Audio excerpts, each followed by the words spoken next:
Alrighty, guys, welcome back for another episode of Spiritual Bong Water. This week's episode is called Chronically Conscious, Clearing the Mental Stems and Seeds. So, today we're going to talk about victimhood. And we're going to start off with the gravity of a ghost. The biochemical and spiritual chains of victimhood. Welcome back to the smoke circle at the edge of the universe. We're sitting in the thick of it today. Episode 12 isn't just a vibe, it's a soul resection. We're pulling out the scalpel and looking at the victim frequency. It's the resin that clogs the pipe of your potential. It's that heavy, dark matter that makes you feel like the galaxy is collapsing on you rather than you being the one holding it up.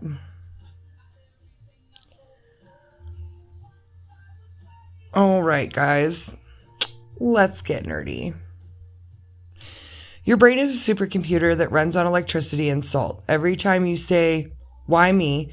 you're strengthening a neural highway called the long-term potential. You are literally carving a canyon in your gray matter that makes helplessness the easiest path for your thoughts to travel.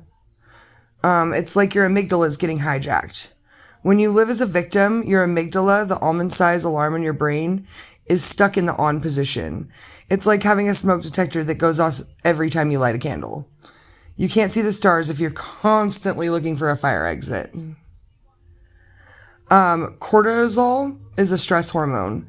In small doses, it helps you run from a tiger. In victim doses, it dissolves your synapses, it shuts down the prefrontal cortex of your brain, and you literally cannot imagine a better life because the part of your brain that handles imagination is starved of oxygen and flooded with stress chemicals.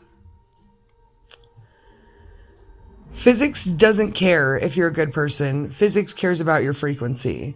If you vibrate at "the world is a cold, dark place," you're in training with every cold, dark event in the local cluster.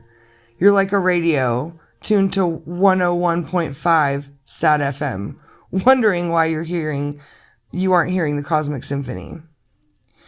We hold on to the victim story because if we let it go, we don't know who we are. If you aren't the person who was wronged, who are you? That's the scary part. That's the void. But the void is where the Big Bang started. So we're going to sit in that void together. So, the thermodynamics of the soul. The second law of thermodynamics says systems move towards disorder, entropy. Your life, left to its own devices, will get messier. To fight entropy, you have to add work. In the spiritual sense, that work is intentionality. You are the external energy the universe is waiting for. You have to be the one to spark the flame. Moving from victim to victor is like shifting a planet's orbit.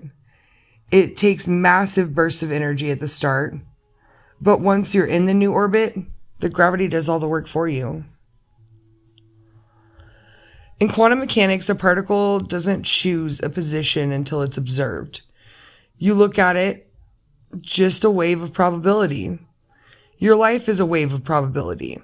If you observe it through the lens of "I am broken," the wave collapses into a broken reality. If you observe it as "I am an evolving spark," the particles literally shift to match your gaze. You are the scientist and the experiment. Every choice is a fork in the road. When you choose not to react to old triggers, you are collapsing a timeline of pain and birthing a timeline of power. It is instantaneous. It is quantum. So let's talk about genetic sovereignty, guys. You aren't a prisoner of DNA or genetics or epigenetics. Sorry. This proves that your environment and your perception of that environment flip. You can literally turn off the genes for inflammation and turn on the genes for healing just by changing your internal weather. Think of your mind like a glass piece. The resin of trauma has built up, so you can't taste the good hit. We're using spiritual ISO, truth and accountability, to soak that brain. It might sting a bit, but when you rinse it out, the flavor of life is crisp, it's clean, and it's cosmic.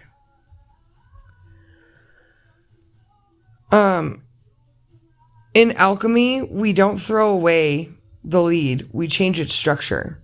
Take your victim stories and betrayals, the losses, and stop seeing them as trash and see them as raw material. A star has to die to create the iron in your blood. Your old self had to die to create the powerhouse standing here now. And when you think about it in all reality, like, the things that happen to you don't make you, they just make you stronger. And that's the hardest part of the hike. Look at the person who hurt you or the situation that broke you and say, thank you for the friction. You made me sharp. That is the moment the victim dies and the sovereignty is born.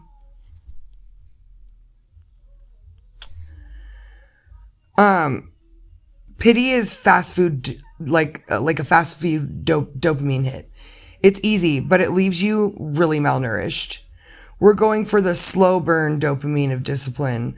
When you make your bed and you speak the truth and you choose salad over, a cheeseburger, you're building a dopamine loop that makes winning a biological craving. Being cosmic doesn't mean you don't get hit. It means that you have the structural integrity to absorb the impact, and build internal gravity.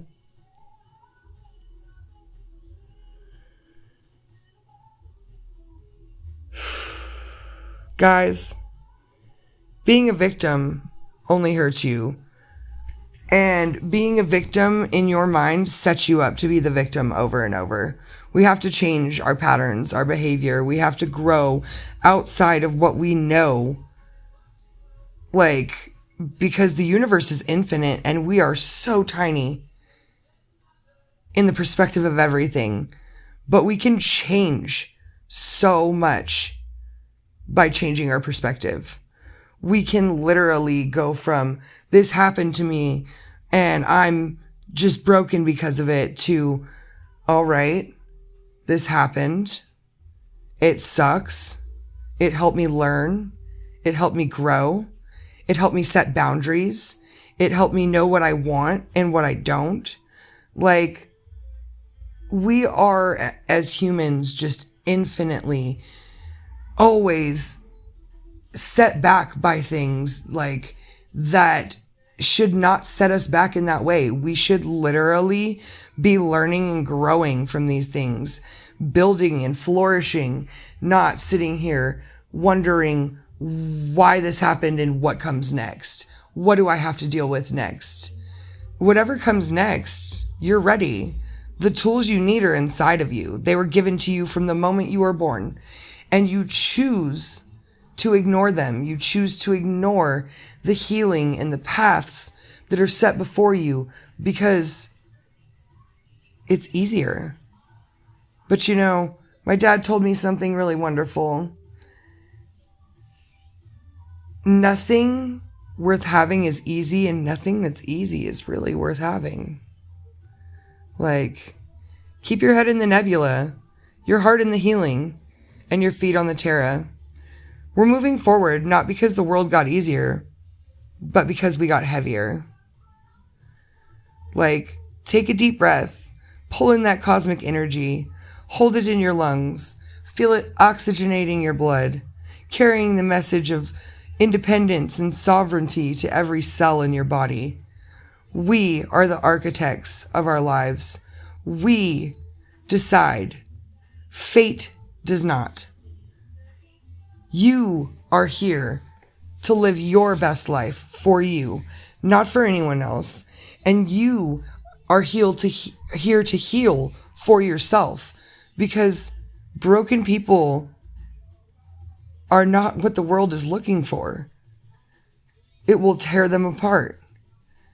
When you know who you are and you know how to heal and how to set boundaries, the whole world becomes a different place.